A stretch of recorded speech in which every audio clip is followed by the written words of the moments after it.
A puertas de la vuelta definitiva para elegir al próximo presidente de la República, es indudable la huella de los expertos en marketing político en las campañas de los candidatos.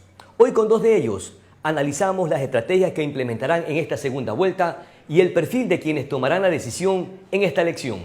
Soy Pedro Clotario Cedeño. Bienvenidas, bienvenidos.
Un saludo cordial a quienes nos acompañan permanentemente en el programa Propositivo de Manabí.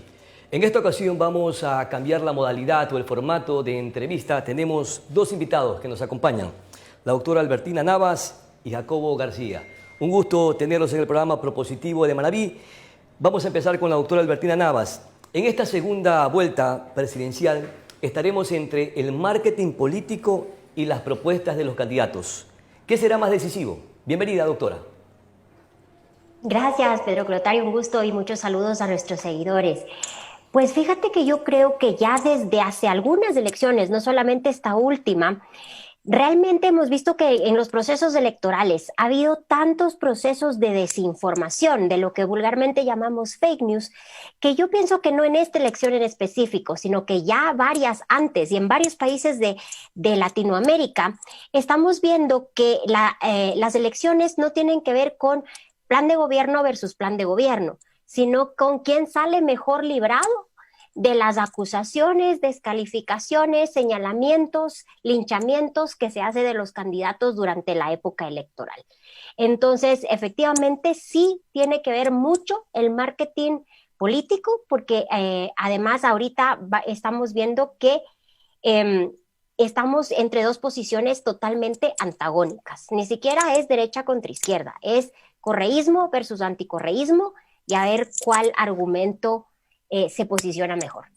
Jacobo, entre los zapatos rojos de Lasso, los TikToks de Arauz o el plan de gobierno, ¿qué definirá esta segunda vuelta desde su óptica, su percepción?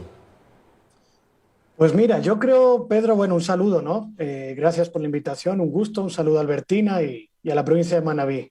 Yo creo, Pedro, que las propuestas en esta campaña no va a ser algo muy importante.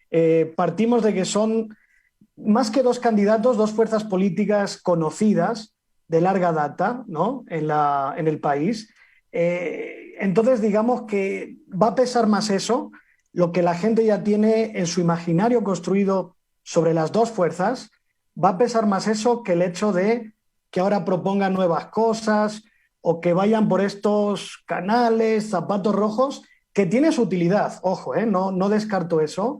Hay nuevos electorados, ha habido mensajes fuertes de la primera vuelta, hay votantes jóvenes, lo que ustedes quieran, pero creo que lo que más va a pesar es que es una fractura que, como decía Albertina, correísmo-anticorreísmo, aunque sea con ahora otro candidato que es Arauz, creo que es una fractura que ya llevamos viendo 14 años y que está muy presente en el imaginario ciudadano, y el reto, y termino la idea, el reto más bien creo yo que está en cómo la gente que se ubica por fuera de esta fractura, que estamos hablando entre un 35 y 50%, principalmente voto Herbas, voto Yaku, ¿cómo van a incorporarse a esta fractura y a través de qué mecanismos? Ahí yo creo que está la clave. Perfecto. Coinciden entonces en este primer punto que este es una liga electoral en la que va a estar presente el correísmo y anticorreísmo.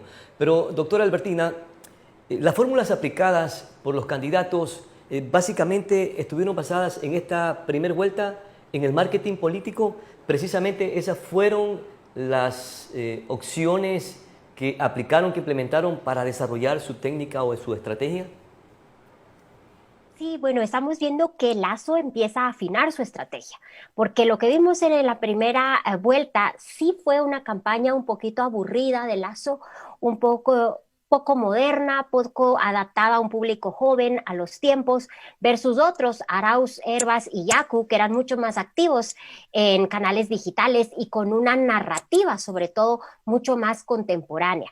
¿Y qué estamos viendo? Primero, que Lazo empieza por fin a materializar en algo específico su propuesta de valor, porque era demasiado etérea. ¿Qué es lo que nos vendía? Un mundo de oportunidades. ¿Y qué eran esas oportunidades? Estaba un poquito, era todo y nada. Ahorita ya está vendiendo una narrativa específica para competir con el $1,000 para 1,000 familias. Ahora, ¿cómo responde Lazo? 9 millones de ecuatorianos vacunados en los primeros 100 días. Entonces ya es como ir aterrizando ese concepto etéreo inicial de las oportunidades. Y por supuesto, como decía también Jacobo, esta imagen más renovada en cuanto al vestuario, al storytelling, incluso a los filtros, porque en TikTok al principio Lazo ni siquiera usaba TikTok, mejor dicho, usaba TikTok, pero con tramos de entrevistas que había dado o del debate presidencial, pero no era realmente un contenido hecho para TikTok. Yo tengo ahí mis disidencias y mis críticas con este estilo que está adoptando Lazo, pero por el momento podemos ver este aterrizaje, digamos, de ideas. Doctora, entonces en la primera vuelta la campaña de marketing digital estaba totalmente distorsionada, la que implementó Guillermo Lasso. ¿Era necesario hacer un giro, darle un cambio a esta campaña comunicacional como ahora la está adoptando? ¿Va por buen camino esa campaña? Sí, no diría yo de que distorsionada, sino que no estaba adecuadamente adaptada a la naturaleza de ciertos canales digitales. Entonces, claramente en la primera vuelta se veía un Lazo que seguramente un asesor le diría, tienes que estar en TikTok porque todos están en TikTok, y entonces ponía fragmentos de entrevistas sin filtros, sin estar en vertical a veces, es decir, que evidentemente no fueron pensados para ese canal por el solo hecho de estar. Y cuando se dio cuenta, después de los resultados, que el TikTok de Herbas o de Yaku, es decir, tuvieron peso en ese proceso, no vamos a decir que fueron decisivos, pero por supuesto son parte del esquema, pues se dio cuenta que tiene que estar y que tiene que estar bien, porque si no, un candidato más joven, con un discurso más moderno y mucho más adaptado justamente para ganar a ese elector indeciso que está por esas otras tendencias, pues entonces o se renovaba o le llevaba el tren. El plan de gobierno de los candidatos entonces, y discúlpeme el calificativo, se debe ir a un carajo. Estamos frente a una segunda vuelta y esto es una guerra comunicacional.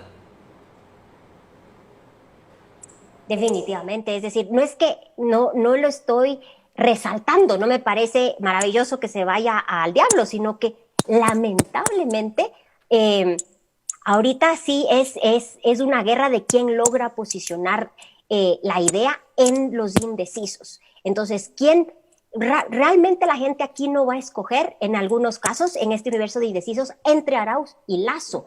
Va a escoger en lo que les parezca el escenario menos amenazante para el futuro cercano. No sé si Jacobo quiera hacer algún comentario con respecto a los argumentos de la doctora Albertina o en su defecto coincide o difiere para posteriormente formularle algunas interrogantes que tengo yo en mi banco de preguntas. No, sí, muy rápidamente. Coincido con bastante. Donde tal vez sí difiero o no es diferir, es incorporar un nuevo elemento. Es que yo creo que lo comunicacional, peor aún el marketing, ¿no? Creo que no es todo. Creo que no es todo.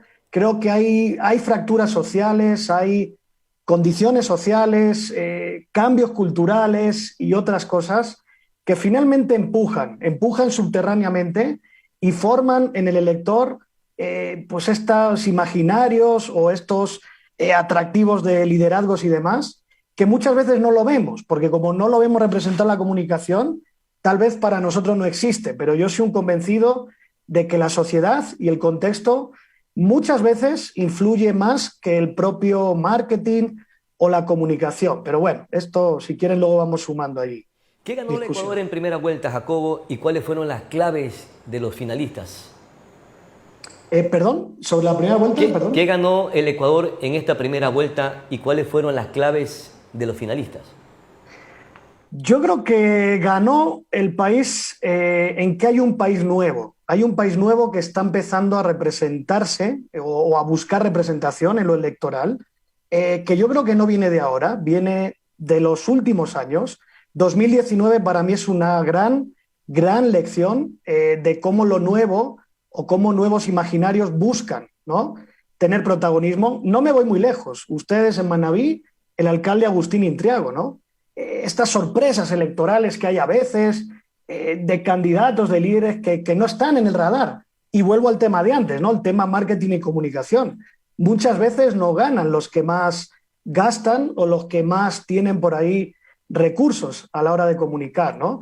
Entonces creo que ganamos en que hay un país nuevo, representado sobre todo a través de Yacu y Herbas, y no porque yo tenga simpatía ni nada por ellos, pero creo que el mensaje ahí es: queremos superar ya cosas de esta fractura correísmo-anticorreísmo que llevamos 14 años, queremos ver nuevos temas, queremos posicionar nuevas agendas que no estaban siendo posicionadas, y yo ahí tengo esperanza, tengo la sensación de que el panorama no es alentador. En este sentido no soy optimista porque para gobernar va a ser muy difícil, pero cierro con esto: tengo la esperanza en que este país fracturado y diverso que sale de las urnas va a empujar al final para tratar de conciliar, buscar acuerdos y no volver a caer en los años 90, en la inestabilidad, ingobernabilidad y a refundar la patria cada 4 años. Por lo menos por ahí veo esperanza. Jacobo, usted mencionó que los candidatos deben girar alrededor de nuevas agendas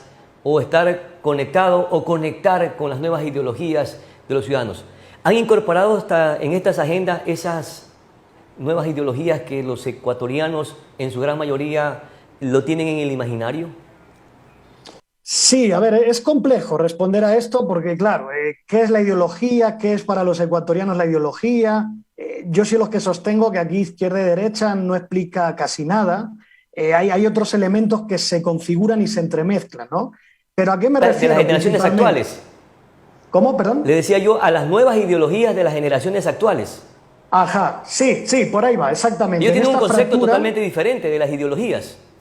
Sí, totalmente. Y yo creo que esto viene desde lo cultural, o sea, es como un nuevo paradigma, yo creo. Más que ideología, es una generación que se engancha más por causas y no por la clásica, el color, la bandera, el partido político, que son más horizontales, buscan el protagonismo compartido, más horizontales en su cultura, es decir, que ahí están las redes y ahí está el éxito de Herbas. El entender que esta nueva generación que empuja viene con otros códigos, ya no es ver solamente el noticiero que veían sus padres o abuelos, o ya no es solamente comprar el periódico, ahora buscan ser emisores, protagonistas, se informan a través de múltiples medios, pantallas, recursos, así que eso configura en sí mismo una ideología o un nuevo proyecto de ideología, si quieren. Nuevamente con la doctora Albertina Navas. Usted mencionó que cada plataforma tiene una narrativa distinta. ¿Qué red social es más potente para proyectar el mensaje y que conecte con el electorado? Pues yo creo que hay que comprender la naturaleza de cada red y la audiencia de cada red. Y no creo que son necesariamente sustitutas, sino complementarias.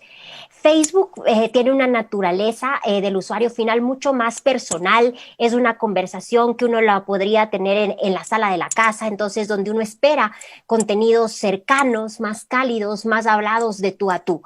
Twitter es, en cambio, esta red de información global en tiempo real, donde uno, en cambio, espera noticias y a través de enlaces, una puerta, una ventana hacia la profundidad a través de otras fuentes. Instagram también es una red muy emocional, es la red donde la gente se siente artista, donde las fotografías que comunican funcionan muy bien, pero que tienen que ser fotografías no necesariamente perfectas, pero sí personales, sí que me cuenten una historia. Tenemos a LinkedIn, no estuvieron creo que tan activos en LinkedIn, pero entonces donde se genera esta comunidad profesional en torno a intereses particulares, laborales o de ciertos temas que tienen que ver más con el mundo laboral. Y tenemos ahora este emergente TikTok, que ahorita todavía está en este proceso de decodificación, pero que ya vemos que sí tiene un pegue interesante en este electorado joven que busca nuevas narrativas, contenido más efímero, más corto, de menos duración y con historias cortas, claras y en tiempos mucho más cortos. ¿Y quién tiene más ventaja para llegar a ese segmento de los millennials con estas propuestas o con estas nuevas narrativas a través del marketing digital? ¿Guillermo Lasso o Arauz? Por ejemplo, el tema de los zapatitos rojos, que es la campaña de Guillermo Lasso, ¿dónde penetra más? ¿En qué plataforma digital conecta mejor? Pues la verdad, a mí esta nueva narrativa de los zapatitos rojos sí la siento muy acartonada. Es decir, yo no siento que Guillermo Lasso esté siendo auténtico Forzada, tal vez. Con este estilo de los zapatos rojos o el pantalón rojo y la chaqueta. Siento que claramente, y la diferencia con la primera vuelta es tan evidente, que es como que después de los resultados su asesor le dijo: o te haces el joven o vas a perder. Y entonces hace su mejor intento de esa narrativa que a mi gusto se ve muy fake, muy comprada, que ni siquiera él se siente del todo cómodo. Entonces, ¿cuánto pueda pegar eso? Mire, yo creo que quizás va a tener una cierta novedad inicial, es decir, todos vimos el TikTok de los zapatitos rojos, aunque sea por el hecho de decir que vi a Lasso en TikTok con los zapatitos rojos, pero eso no necesariamente significa que el mensaje me conmueva ni que el candidato me convenza. Entonces creo que las visualizaciones en este caso no necesariamente se van a convertir en votos. Pero, ¿qué es lo que pretende buscar con esta campaña de los zapatitos rojos, como usted lo mencionó, doctora Guillermo Lasso? Con esta nueva estrategia busca zafarse del veterano un poco anticuado, ortodoxo, del feriado bancario y de ese banquero chulquero. O sea, no es tan fácil de poderse desmarcar de estos estigmas, aún utilizando esta campaña con los zapatitos rojos para un poco forzar a ese engaming que le llaman ustedes los marqueteros. Pues los zapatitos rojos ni nada que pueda hacer Guillermo Lasso le van a quitar el estigma que tiene ser banquero en Ecuador. O sea, comprendamos también que tenemos nosotros una historia y que en el año, a fines de los 90, en el 99, cayó el 60% del sistema financiero y Guillermo Lasso era ministro de Economía. O sea, de eso, con zapatitos rojos o sin zapatitos rojos, de eso nadie se va a olvidar. Cada cual lo leerá desde sus propios filtros, pero de eso nadie se puede desapegar. Entonces, lo que yo sí pienso es que Guillermo Lasso lo que intenta es tratar de llegarle a esa audiencia que decíamos estaba en Herbas, por ejemplo, que fue un público joven, quizá eventualmente más afín a lo que podría ser su propuesta política, y está tratando de ir a pelear en la misma lid en que a Herbas le funcionó bien. Desde mi punto de vista, que a Herbas le haya funcionado bien no significa que a Lasso le va a funcionar bien, porque hay un dato diferenciador clave, y es que Herbas era auténtico. Es decir, Herbas le hacía porque le nacía, no porque le dijo el asesor. Natural. A Lasso porque le dijo el asesor. Claro. Y en el caso de Arauz, ¿es más natural que pueda utilizar estas herramientas a través de las plataformas digitales y aprovechando la coyuntura del TikTok, que es bien potente para comunicar, a pesar de que es una herramienta que te permite espacios y tiempos sumamente cortos? Hay un momento para poder proyectar el mensaje. Sí, bueno, Arauz ha sido mucho más natural en su narrativa y mucho más adaptada a la plataforma. En el caso de la primera vuelta, Arauz estuvo publicando a un ritmo de unos 5 o 6 posts por día en Facebook, bastante bien adaptados a la naturaleza. En el caso de Twitter estuvo alrededor de los 15 tweets por día, que es bastante activo. Ya solo ese número nos hace ver que pues reconoce las diferencias entre una plataforma y otra. Además, recordemos algo, el correísmo tiene ya montada una gran plataforma en Twitter. En su momento el presidente Correa, a través de la cuenta Mashi Rafael, pues tenía un andamiaje de comunicación del gobierno montada en Twitter y eso, pues por supuesto, Arauz hereda un poquito esa visibilidad y se monta en TikTok con un lenguaje que sí estaba pensado para TikTok, desde su narrativa, desde el uso de la imagen, desde el uso de filtros, desde lo corto del mensaje. Él, Herbas y Yaku en su momento fueron quienes mejor utilizaron esa herramienta. Jacobo, hay expertos que dicen que en la primera vuelta Guillermo Lasso se equivocó de la estrategia de marketing digital. ¿Está cometiendo los mismos errores en esta campaña para la segunda vuelta? A ver, yo creo que la campaña en la primera vuelta sí fue bastante, no sé, sí, errónea podemos decir, o en fin, insuficiente. Más allá de lo digital, ¿no? Yo aquí también, yo creo que va más en la estrategia. Luego, a partir de la estrategia, viene lo digital, viene el territorio y otras cosas.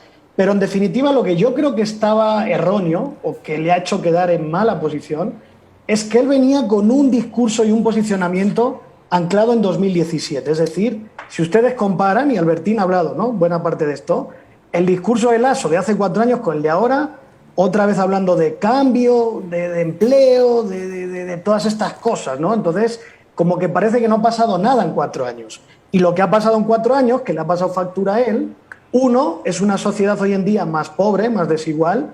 No estoy diciendo que esto es culpa de Lasso, pero lo que digo, por las políticas que se tomaron, por ciertas sospechas, acusaciones que hay, sobre todo por parte del correísmo, de cogobierno en algún momento y tal, sí le ha pesado esto, lo del gobierno de Moreno. Entonces, creo que ahí es donde estuvo el problema, ¿no? Y por otro lado, en lo que está haciendo ahora, yo creo que es una jugada inteligente, más allá de, como dice Albertina, lo creíble o no que va a ser. Creo que es una jugada inteligente porque es la única forma que él tiene de generar agenda o de por lo menos tratar de no generar resistencia.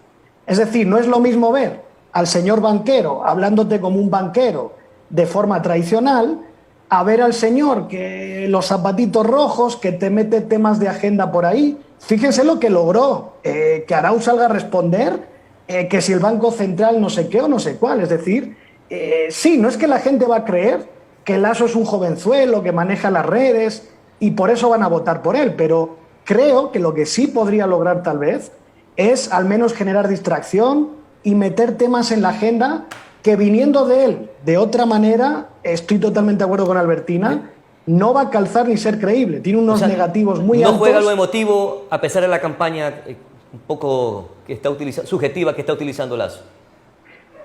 O sea, creo que va más, fíjate, Pedro, yo creo que va más por el lado de buscar aliados en el ecosistema digital. Es decir, si algo define las redes, como decíamos antes, es que es un mundo más horizontal, donde no te preguntan tanto de dónde vienes, sino que la gente se fija en qué estás diciendo, qué estás poniendo ahora, ¿no?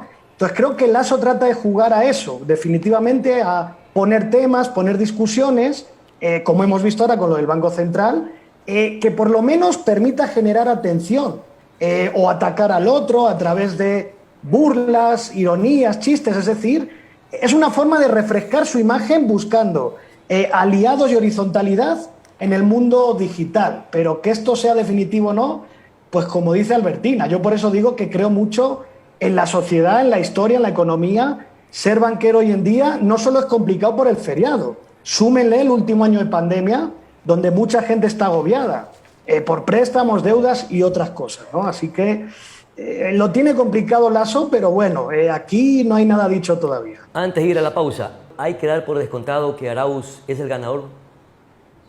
No, en absoluto. Menos en un país como mi lindo Ecuador, donde aquí, hasta la última semana, querido Pedro y Albertina, no, yo jamás diría eso y creo que se está reduciendo un poco la brecha que veíamos hace un mes Y aquí falta un mundo. Recuerden, les pongo esto antes de ir a pausa, ¿no?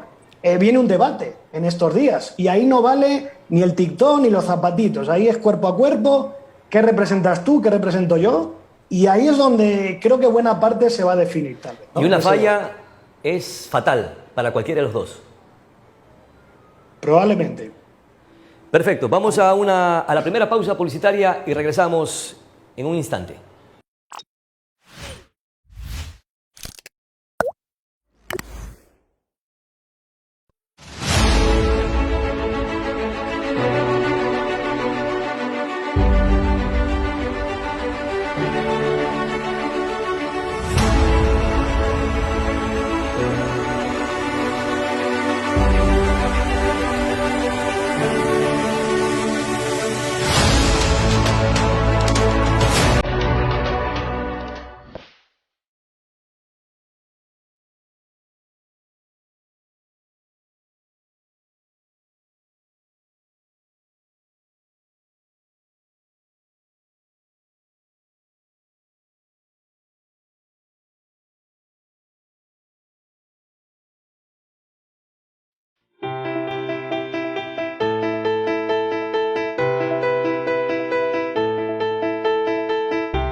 Doctora, las nuevas ideologías están dentro del ecosistema digital. ¿Las estrategias que están aplicando los candidatos están buscando este nicho? ¿Están procurando realizar o desarrollar contenidos en busca de los usuarios de cada una de estas plataformas? Sí, yo creo que este realmente no es un tema de ideologías y dejó de ser desde hace un buen tiempo. En realidad, las contiendas políticas se fueron convirtiendo más bien en una controversia entre los del establishment versus los anti-establishment o los anti-establishment versus los anti-establishment. Pero no era un tema de derechas ni izquierdas. Y de hecho en Ecuador hay una movilidad enorme, a veces entre los que votaron por Correa ahora pueden estar votando por Lasso y los que votaron por Yaku puede ser que se vayan a Lasso. Entonces yo no veo que las fronteras entre una candidatura u otra estén ancladas en argumentos ideológicos. Y creo que ahorita lo que está en juego para muchas personas no es un acervo ideológico que sustente una propuesta de gobierno, sino lo que yo les hablaba antes de qué tan amenazante se pueda ver el futuro inmediato y además de qué tan amenazante haga un candidato ver a la opción opuesta como la principal amenaza. Entonces aquí yo siento que las personas ven en las dos opciones una salida no feliz y simplemente van a optar por donde encuentren menos demonios. Y que yo pienso que lamentablemente ese debate se va a limitar a mostrar cuán peligroso es el otro para el Ecuador y no necesariamente cuán valiosa es su propia propuesta de gobierno. ¿El debate entonces será sumamente decisivo, más que el trabajo estratégico en las redes sociales o en las plataformas digitales? Pues ¿será crucial? En una contienda electoral todo cuenta. Todo cuenta. El debate en algunos casos puede ser decisivo para cierto sector, pero para otro sector quizá ni siquiera miren el debate ni les interese leer las noticias de seguimiento del debate y se convenzan más por una expectativa y por una presencia en redes. Entonces siempre es un compendio, por eso las estrategias son omnicanal, porque tienen que llegar en distintos momentos y en distintos momentos emocionales también a cuando hay una decisión de voto, y creo que todo va a contar. Lo que sí pienso es que hay un tema en política que siempre se dice, no siempre se gana una elección, a veces simplemente el otro la pierde.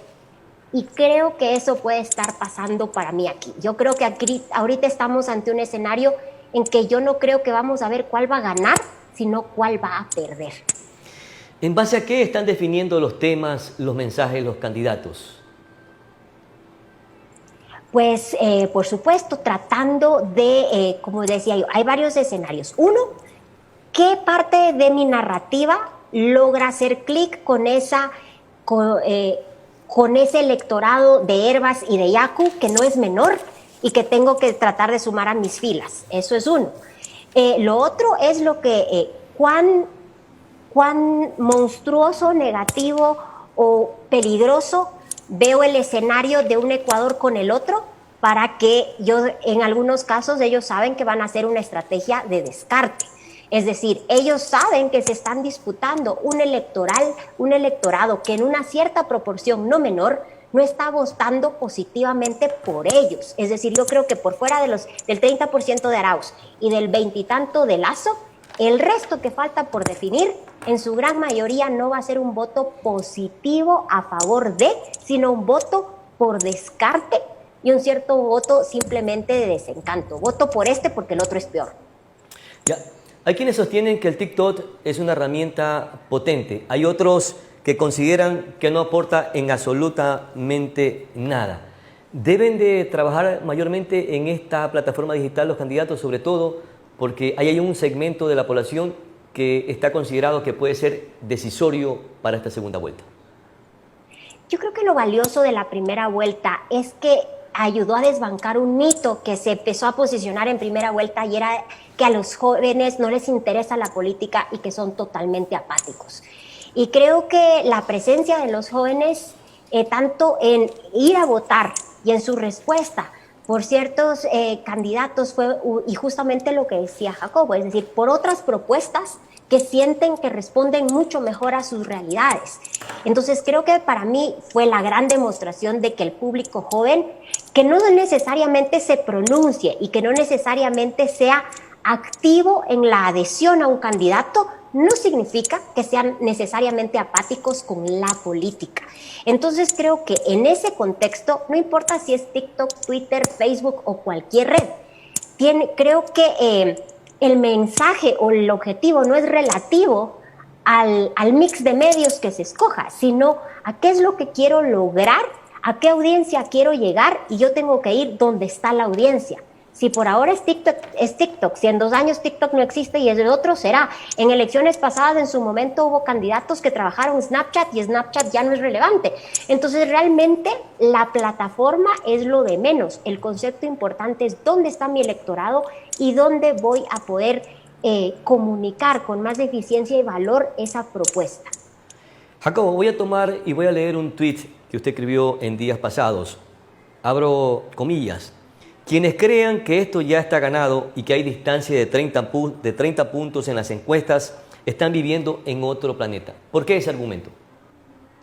Bueno, primero porque vivimos en un país con mucha, ¿cómo diría?, con mucha descomposición. Es decir, vivimos una crisis multidimensional, crisis política, social, económica, sanitaria, y vivimos una crisis política institucional donde la gente no cree en instituciones, en partidos y en liderazgos. Entonces, la conclusión de esto es que cualquier panorama electoral que queramos analizar va a ser complejo. Vas a tener a mucha gente que no está todavía enganchada a los debates, a las discusiones, como dice Albertina, que ni siquiera le va a generar mucha emoción esta elección, sino votará finalmente por lo menos malo. Y ya lo hemos visto no solo en esta elección, también antes, que mucha gente empieza a tomar decisiones 2 semanas antes, 1 semana antes. Entonces, los que ya empiezan a extrapolar, ¿no?, a sacar conclusiones, quedando todavía más de un mes, me parece que corren grave peligro de poder equivocarse. Por ahí va mi comentario. Y esto es consecuencia de este segundo tuit que también lo voy a leer, abro comillas, dice: mucho ingrediente volando, ningún plato cocinando. El show mediático de varios actores y temas de fondo desviarán la atención del electorado en esta segunda vuelta, cierro comillas. ¿Es precisamente por lo que usted sostiene? Sí, creo que esto es otra capa más. Esto a lo que me refería es que dentro de este contexto hay una dispersión. Yo veo mucha dispersión de temas, de agendas. Tienes al gobierno por un lado, pero como el gobierno no tiene un candidato en teoría, está haciendo su propia agenda y juego. Tienes Arauz versus Lasso, tratando, como decía Albertina, ¿no? Viendo ahí la estrategia, dónde se meten, de qué hablan. Tienes el tema de Yaku, ¿no?, que no es cualquier cosa. O sea, Hoy ha generado más conversación en Twitter y en todas las redes sociales Yaku que lo que hacen Arauz y Lasso, es decir, tienes también eso ahí metido. Entonces, ¿qué es lo que genera todo esto? Dispersión. No veo todavía, si bien ya se ve cuál es la estrategia de cada uno, no veo que hayan logrado concentrar la conversación o los términos del debate hacia donde ellos quieren. Creo que les va a ser muy complicado y aquí va a estar el reto. Yo por eso digo que el debate, que estoy de acuerdo con Albertina, o sea, no es un efecto automático y masivo, pero lo que te permite el debate son dos cosas, y cierro la idea. Una es centrar la atención, es decir, cuando tú estás ahí frente al otro, la gente, o buena parte de la gente, o las reacciones después, van a estar volcadas a lo que ahí sucede, es decir, es un buen momento para poner el foco en lo que tú quieres, y dos, sociedad líquida que llaman, ¿no? La sociedad hoy en día en red, donde las conversaciones se generan no solo ahora, en el durante, sino en el después. Eso va a generar, va a generar conversación el después del debate, como vimos con Herbas, por ejemplo. Entonces, ahí es donde viene el reto, ahí vienen oportunidades, agendas que los candidatos pueden aprovechar. A eso me refería. Jacobo, el correísmo sigue siendo fuerte, pero también ha crecido bastante el anticorreísmo. Y muchos quizás apuestan a la candidatura de Guillermo Lasso por ser una línea que contrastará al correísmo. Y fíjese usted, en estas 2 o 3 últimas elecciones hemos tenido la candidatura de Lasso y la candidatura correísta. Hoy no está Correa, pero está uno de sus alfiles. ¿Por qué somos tan hachudos, decía mi madre, o somos tan necios, o no miramos para otra opción? No entiendo este comportamiento cultural de nuestra gente. Bueno, a ver, yo creo siempre en un sistema político, querido Pedro, y en las elecciones vas a tener elementos de continuidad, ¿verdad?, con el pasado, y vas a tener elementos de cambio. En estas elecciones yo creo que ha habido eso. Tienes, por un lado, esta fractura, correísmo-anticorreísmo, que claro que tiene cosas malas, ¿no? Ya a veces nos cansamos todos, la polarización, el desgaste, pero también, si quieren, tiene algo bueno, y es que eso genera certidumbre de que al menos sabemos qué representa cada uno. Cuenten también siempre el problema que hemos tenido en Ecuador, de los famosos outsiders, de las sorpresas, de los que se cuelan con un programa y luego aplican otro. Es decir, también a veces lo nuevo y lo que se vende como cambio resulta un fiasco que nos hace más daño en el largo plazo, ¿no? Entonces, ¿qué te diría yo, Pedro? Yo creo que hay que combinar ambas cosas. Tenemos que tener lo que genera certidumbre, lo que por lo menos en el imaginario de la gente nos hace posicionarnos, entender la ideología, las propuestas, y por otro lado, que yo creo que es lección de esta primera vuelta, hay que ir incorporando lo nuevo o lo que está fuera de ahí. Y ahí es donde está el reto. Quien lo logra hacer mejor, creo que va a tener la opción de conquistar más electorado, aunque hay otros problemas y otras fracturas que ya hemos hablado también, ¿no? El electorado correísta, ¿qué tanto crecerá más allá de ese 32% que captó en esta primera vuelta?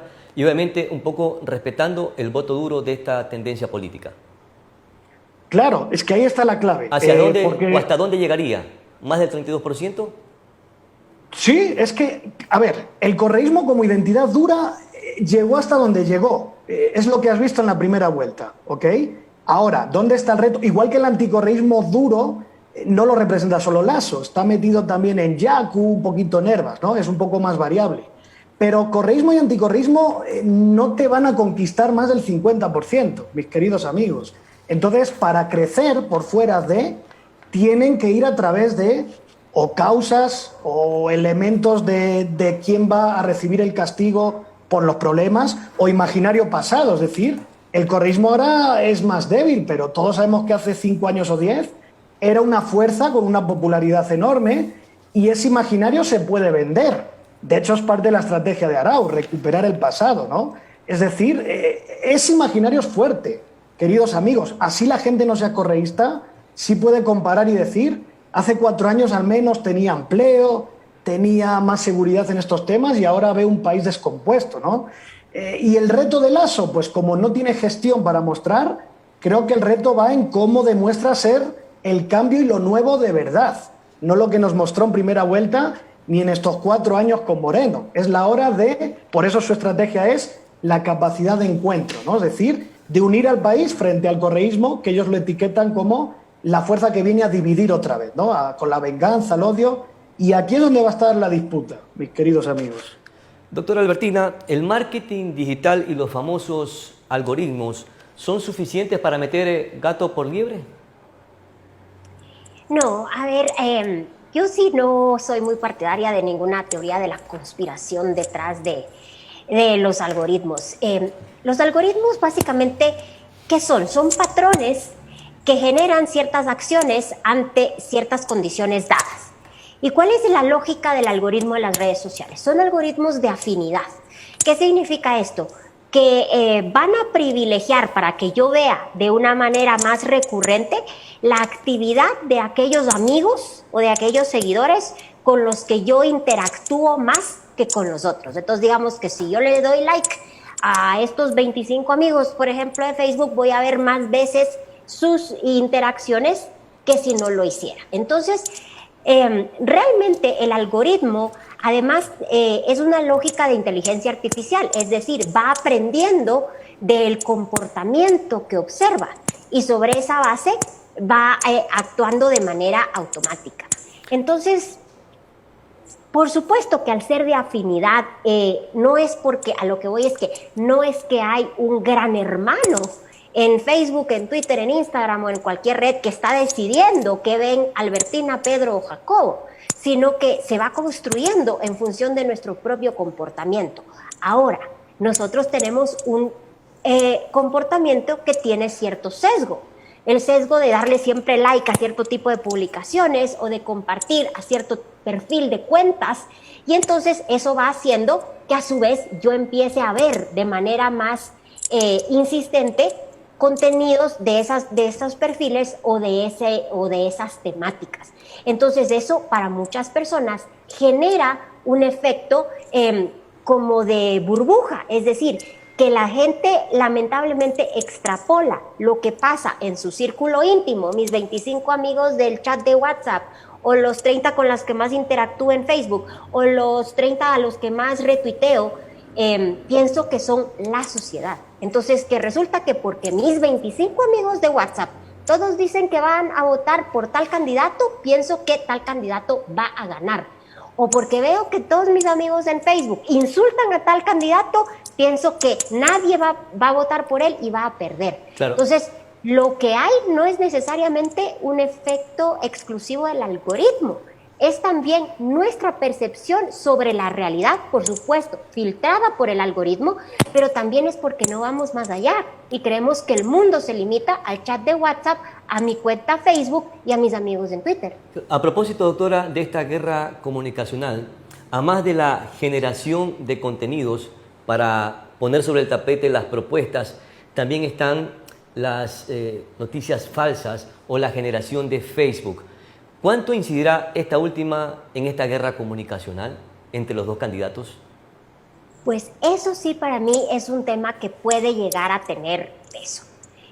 Como hemos dicho y les decía al inicio justamente de esta tertulia, es que desde hace ya varias elecciones, no solamente esta, las elecciones han ido cada vez empobreciéndose y limitándose a no ser un debate de ideas, de posturas o de planes de gobierno, sino a ver quién sale mejor librado de la sucesión de descalificaciones a las que fue expuesto. Entonces, eso sí creo que puede ser un tema definitivo. En muchos casos será intencional, en otros no necesariamente.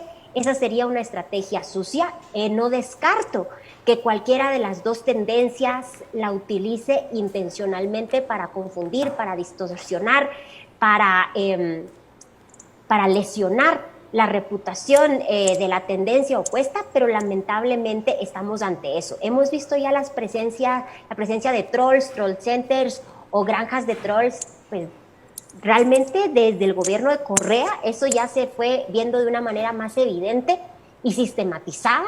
Se ha visto como en toda América Latina estos son grupos estructurados de personas que tienen una cuenta, un perfil o una persona target a la que quieren lesionar y que tienen todo un andamiaje, tanto de presupuesto como de amplificación, con el cual logran posicionar una idea, un concepto en muchas veces. Y sobre todo, como siempre digo, el fake news no es tan simple como falso versus verdadero.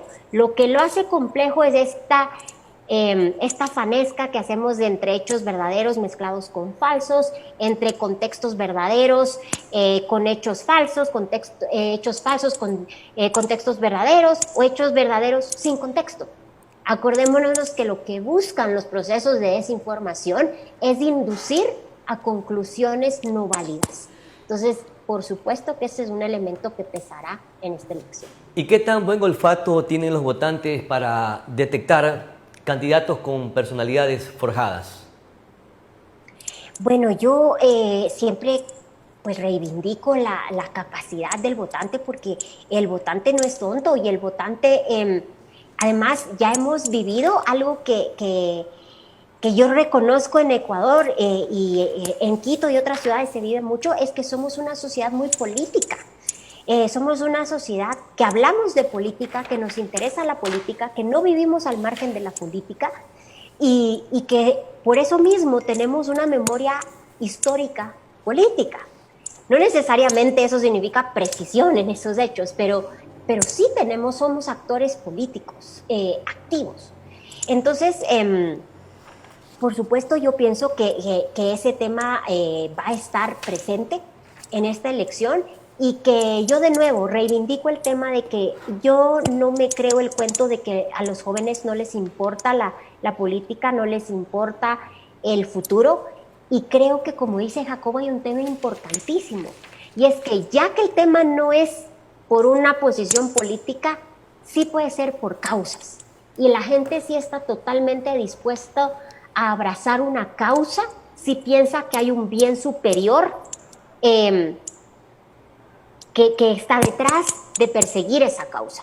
Si uno de los dos candidatos logra conectar con una causa que mueva lo suficiente, que mueva a la acción, no solamente que conecte a un nivel emocional, sino que esa emoción mueva a la acción de ese potencial electorado, no necesariamente es positivo, puede también conectar con la frustración, con el enojo, con la indignación. El hecho es que logren conectar con una emoción que mueva a la acción. Quizás esa puede ser el factor decisivo, independientemente de los TikToks, las estrategias, los zapatitos rojos y el debate. Perfecto. Jacobo, entre Lasso y Arauz captaron un 52% en esta primera vuelta.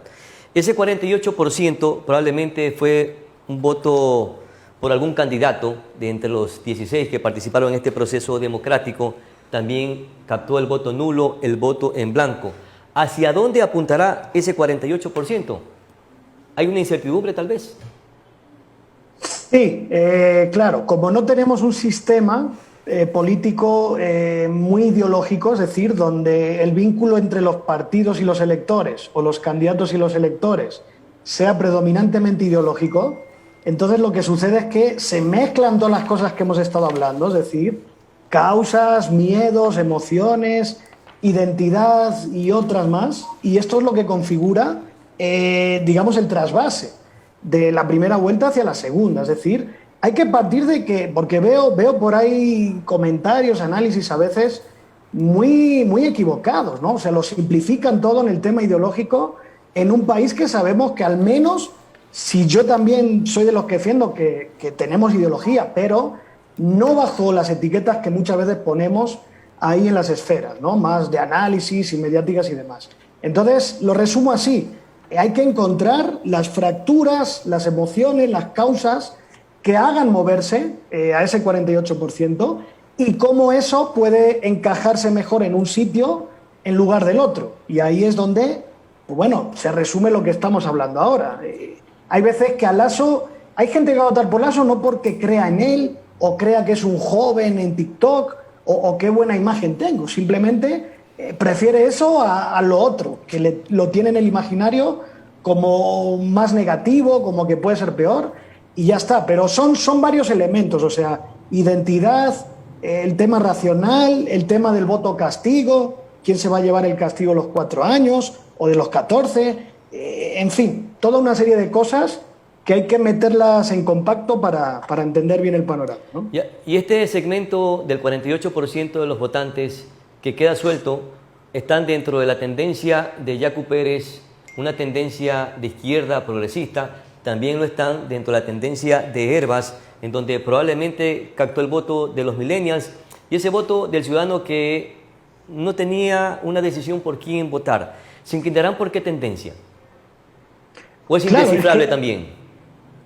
Aquí está, no, a ver, todos simplificamos para el análisis y para entender. El tema es que, por ejemplo, lo de Yacu, y yo hablo desde la propia investigación, ¿no?, que hemos estado haciendo en esta primera vuelta, mucha gente que vota por Yacu ni siquiera se considera de izquierda o no tiene relación entre lo que se considera y lo que Yacu dice. Es decir, ¿qué es lo que más genera ahí atracción? Es como un voto identidad por alguien que ven como ellos, alguien de pueblo, humilde, que no es corrupto, o si te vas más a la sierra, donde es fuerte el movimiento indígena, ahí si quieres es un voto donde la ideología va asociada a la identidad, es decir, la cosmovisión indígena, movimiento indígena, que es un mundo diverso también. Entonces, mi punto es que no digo que esté mal usar la etiqueta ideológica, sino que no abarca todo lo que hay ahí dentro y es insuficiente, como sería insuficiente hablar de otra etiqueta, ¿no? Ese sería mi punto, Pedro. Claro, el segmento indígena al parecer ya tiene una postura, no quiere saber absolutamente nada del correísmo. Ese grupo social de nuestro país se irá íntegramente por Lazo o se dispersará. Se va a dispersar. Y aquí hay otro elemento muy importante. Pues claro, ¿en qué medida? No sabría decirte, porque si lo supiera ya te diría quién va a ganar las elecciones, ¿no? Pero hay disputa, Pedro, hay disputa y te lo pongo así, mira. Por Hervas, votó gente que viene de nuevos electores, jóvenes que no tienen mucho peso ideológico, probablemente van a ver en Arauz algo más parecido, ¿no?, por el tema generacional y demás. Pero por Hervas votó mucha gente que ideológicamente es anticorreísta, es decir, votaron por Hervas porque no veían el Lasso, no les agradaba Lasso, entonces Hervas era una salida. En el caso del mundo indígena, por mucho que los movimientos, el partido y no sé quién digan vamos con tienes una diversidad de causas, de actores y demás que se va a dividir. Te lo resumo así: en las zonas más afectadas por las políticas del correísmo, el extractivismo, la represión de no sé qué, seguramente van a votar por Lasso, pero va a haber otras zonas de población indígena que van a preferir al correísmo porque ven ahí un modelo más cercano a favorecer al pueblo, al desarrollo de los pueblos. Y te pongo el ejemplo de Imbabura. Hay una barrera con los banqueros también. Claro. Y aquí viene lo que decía Albertina, es que no van a votar por Arauz o por Correa, pero van a votar contra el banquero, que lo tienen muy identificado en el imaginario y el miedo, ¿no? Claro, ya para cerrar, ¿qué es lo que queremos los ecuatorianos, Jacobo? Un espacio esperanzador. ¿Tendremos ese sueño, esa esperanza en estos dos candidatos que son finalistas? El uno, banquero, estigmatizado por ser el que ocasionó, entre comillas, el feriado bancario, y por otro, un candidato que le llaman al llaverito de Correa y que probablemente sea parte de ese legado de esos 10 años de corrupción y de mal manejo de los recursos de los ecuatorianos. ¿Hay esperanza todavía en estos dos candidatos como para decir este puede ser el Mesías o el Salvador de la situación en la que se encuentra nuestro país? Mira, pues muy bien, porque aquí está mi respuesta. Yo creo que una lección clara que hubo el 7 de febrero es que este país ya no es más el país de un Mesías o de un líder, de un caudillo o de quien sea. Es decir, y esto no es solo la culpa del líder, es también el pueblo, que creemos que a veces ahí todo se resuelve, ¿no? Entonces, la gran lección para mí: hay un país diverso, hay un país que construye sus problemas, identidades e intereses bajo diferentes códigos y candidaturas. ¿Cuál es la oportunidad?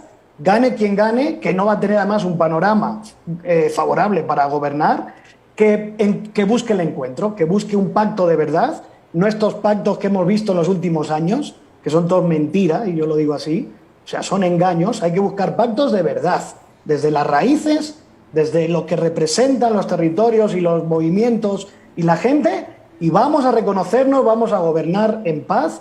Porque ahora sí cierro, si algo necesita este país, mis queridos amigos, es paz, y más en un momento histórico como este, donde necesitamos sumar esfuerzos para salir de esta enorme crisis, que no es una crisis solo económica, es algo que yo creo que no hemos vivido anteriormente. Perfecto, quiero agradecer infinitamente la participación de estos dos grandes exponentes, la doctora Albertina Navas y Jacobo García, que han hecho algún resumen o algún análisis respecto a la situación en la que se encuentra el país y que es crucial para que los ecuatorianos decidamos por estas dos opciones que tenemos enfrente. Por tanto, quedo muy agradecido, doctora Albertina Navas y Jacobo García, muy gentiles por acompañarnos en el programa Propositivo de Manaví. Muchas gracias por sus valiosos aportes. Un gusto, gracias. Un abrazo, felicidades. Con esto estamos llegando a la parte final, abriendo estos espacios importantes para que ustedes tengan opciones de análisis y vean cuál será la mejor propuesta. Y también dentro de las redes sociales no se dejen engañar, porque a veces o mayormente dentro de estas plataformas digitales circulan mucha información falsa. Y es allí cuando caemos en esa trampa y pensamos que tal o cual no está haciendo las cosas bien. Tratemos de analizar, tratemos de discernir y busquemos al mejor candidato o la mejor opción, porque todos tenemos que ganar, que es el Ecuador. Con esto estamos llegando a la parte final, agradeciéndoles a todos ustedes la amable atención dispensada. Soy Pedro Clotario Cedeño, aprendiz de todo, maestro de nada. Es mi palabra. Hasta la próxima.